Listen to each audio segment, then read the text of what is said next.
عالسلامة، مرحبا بكم الناس الكل. شحوالكم ان شاء الله تكونوا بالف خير وصحة وعافية. اليوم حضرت لكم أكلة تونسية زمنية بنينة برشا اللي هي الخبيزة. طيبت على طريقتي وان شاء الله تعجبكم وتجربوها. وتوا نمشيو للمكونات والمقادير. ما تنسوش الاشتراك في القناة وتفعيل الجرس ليصلكم كل جديد. بسم الله الرحمن الرحيم. بالنسبة للمكونات الخبيزة، هو البصل، بصلة ظريفة مقصوصة، عندنا هوني فلفل زينة، كروية مرحية، فلفل أكحل، كروية شوية كروية صحيحة. بالنسبة هوني عندنا هريسة، هريسة عربي اللي هي بالفلفل الفرشك اللي هو هذا، نفوروه ونرحيوه نفوحوه. وكذلك هريسة عربي بالفلفل الشايح اللي هو هذا نرحيوه ونفوحوه، هي بيضة هذه. وبطبيعة الحال شريحة اللي هي طماطم شايحة، اللي عنده واللي ما عندوش مش يعني لازم يعمل بالطماطم المصبرة هذه. وبطبيعة الحال الثوم. والمكون اللي به الفايدة هي الخبيزة. الخبيزة هذه نختاروا بطبيعة الحال بعد ما اخترت الأوراق متاعها والصفرة نحيوها نلوحوها. وإذا فما ورقة على ساعة يبدو فما نكت كحل القفا نتاعها والا صفر كيف ما نطيبوهمش، خصيصا اذا باش نعطيوها للصغار. نختاروا الورقات هذوما ونبداو نقصوها بالطبيعه. كي نجيو باش نقصوها، ما نقصوهاش يعني ناخذ كان هالورقه هذه اكاها ولا لا، نخليو 4 صوابع من العود نتاعها ونقصو، خاطر العود نتاعها زاده فيه منفعه، ما نلوحوهش الكل.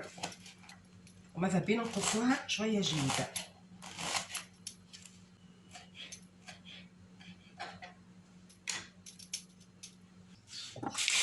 بعد ما قصيناها الخبيزه نحطوها بطبيعه الحال في طشت إناء خاص يعني لغسيل الخضره، نعوموا عليها بالماء ونحطوا فقط قطرات، قطرات من الكلور اللي هو جافيل، قطرات ما نكثروش، راه قلت قطرات.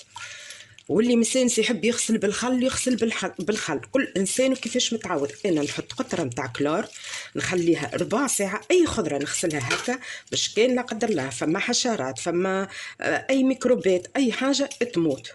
ومن بعد بطبيعه الحال نشلوها، نخرجوها ساعه تستقطر ونعاودوا نغسلوها مره ثانيه من غير حتى شيء كان بالماء. واذا مازلت كما نقولوا احنا شاكين فيها نزيدوها مره ثالثه. توا هذه مرة ثانية هني حطيت نغسل فيها باش نعاود نغسلها نخرجها. وإذا لقيت فما مازال فما تراسب نتاع تراب باللوطة نعاود نغسلها مرة أخرى. كان قد ما نلقاو فما تراب قد ما نزيدو نشلو خضرتنا به. وفما ملاحظة بربي، فما ناس كي يغسلوا الخبيزة ريتهم يشدوا يمعسوها الخبيزة، يعني في الغسيل تشد تمعسها. عليه كي تمعسها تفقد القيمة الغذائية نتاعها، ما تزيدي تشدها بالسياسة وتحطها وإن شاء الله يعني، خاطر هي سنسيبل برشا.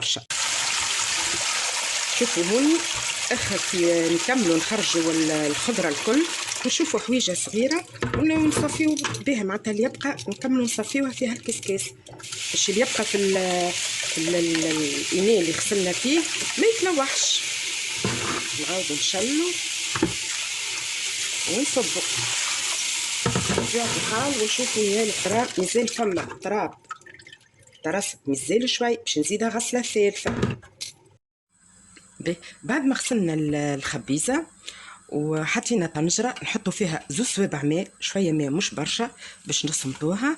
علاش شويه ماء حطيت فيها قابل نجم معناتها بزايد ماء؟ لا، خاطر هي باش تصيب ماء الخبيزه، واحنا ما حاجناش برشا ماء خاطر ماناش باش نلوحوه. الماء اللي باش يبقى في الاخر بعد ما تطيب الماء هذاك من بعد باش نمرق بيه انا الصوص نتاعها. في انتظار الخبيزه تطيب شويه في الماء احنا نحضروا الصوص نتاعها.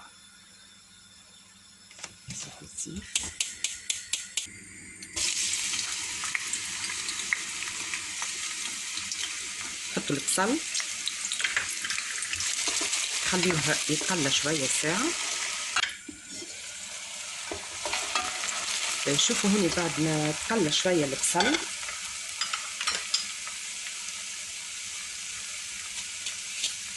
في التقليه انا نحط شويه ثوم في التقليه، شويه ثوم وشويه كرويه كعب.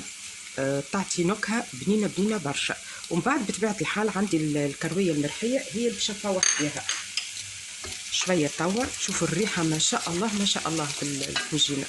خليوها تزيد تتقلى شويه اخرى على الهدو، ما نحطوش النار قويه خاطر الثوم في ساعه ما يتحرق. شوفوا هنا كيفاش الخبيزه شو الماء نتاعها، شو قداش ولا فيها برشا ماء. ريت قداش فيها برشا ماء. شو مصلي على النبي مطيفه شو ماء ابيض ابيض.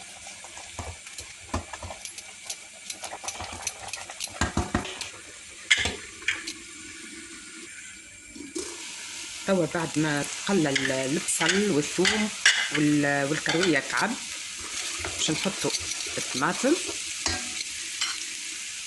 نقصوا النار، نقصوها نحطوها على الهدو. نحطوا الطماطم والهريسه العربي والشريحه كما قلنا شريحه للي عنده، راه اللي ما عندوش ما عندوش. والثوم. بالنسبه للهريسه راهم الاثنين بالنوع راني ما نطيبش بالحار، راهم حلوين نقراو حساب الصغيرات الكل نطيب فيه. الفلفل الاحمر يعني فلفل الزينه والهريسه والفلفل كل حلوين، ما نعملش بالحار والا مصحب. كيف كيف الفلفل هذايا شقيته وغسلته وفطله وزريعته. كيف كيف الفلفل هذا الفرش احمر كيف كيف غسلته ونفطله وزريعته. ونخليهم يتقليو على نار لينه لينه لينه على الاخر، واحده واحده يقعدوا حتى تنحك القروسيه نتاع الطماطم واللفاح الكل يدخل في بعضه بالكدا بالكدا بالكدا. وفي انتظار تطيب الخبيزه. اذا طابت الصوص يعني قليت بالكدا والخبيزه مازالت ما طابتش نطفيو عليها نخليو في انتظار تطيب الخبيزه، خاطر الخبيزه من بعد باش نهزو ونبداو نحطوها على الصوص. قليت الطماطم بالكدا. توا نشوفوا الخبيزه نقصها في الكنز. نبداو نهزو بشويه وتكمل تطيبها غادي. بسم الله بسم الله.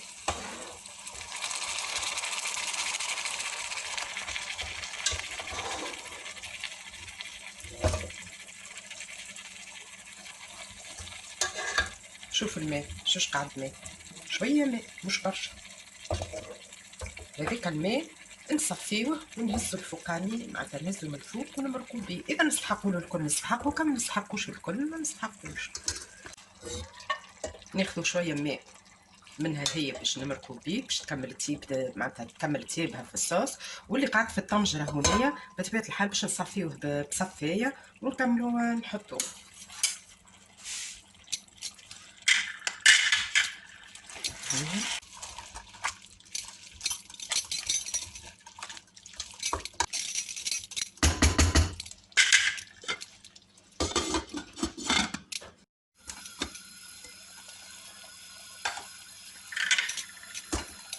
بالنسبه للفاح اللي يحب راهو يزيد معناتها طماطم يزيد ثوم. انا نعطي القاعده نتاعها كيفاش الباز نتاعها، وكل انسان كيفاش اللي يحبها بزايد مطمطمه بالطماطم ولا اقل ولا كل انسان حر. بالنسبه للملح راني زدت شويه حطيت شويه بركه خاطر الهريسه فيها الملح الشريحه فيها الملح ولهذا ما نحطش الملح يعني حتى كي نحط حاجه قليله على الاخر.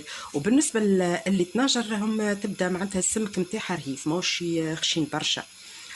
حاجه كي تجيب هكا شايحه يعني ما فيهاش برشا مرق علاش تشد لك ولا حاجه. انا هاوش نعمل هالطاجين هذا نحط نطيب على الطاجين هذا يعني يولي عباره كانها طنجره سمكها يعني خشين. نحط الطاجين ونخليها تطيب على روحها.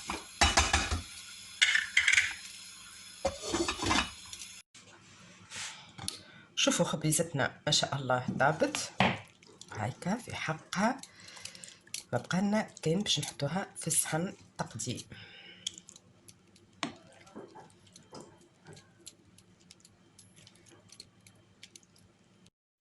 هذه أكلتنا حضرناها وحطيناها في صحن التقديم. إن شاء الله يا ربي تنال عجابكم وإن شاء الله هالدبارة تعجبكم وتجربوها. وما فيها باس زادا تكتبوا لي في الكومنتير تعطيوني رايكم شنو رايكم كان تحبوا اقتراحات. ما بقى لي نقول لكم كاين إن شاء الله يا ربي في موعد آخر في فيديو آخر وإلى اللقاء إن شاء الله ونقول لكم في أمان الله.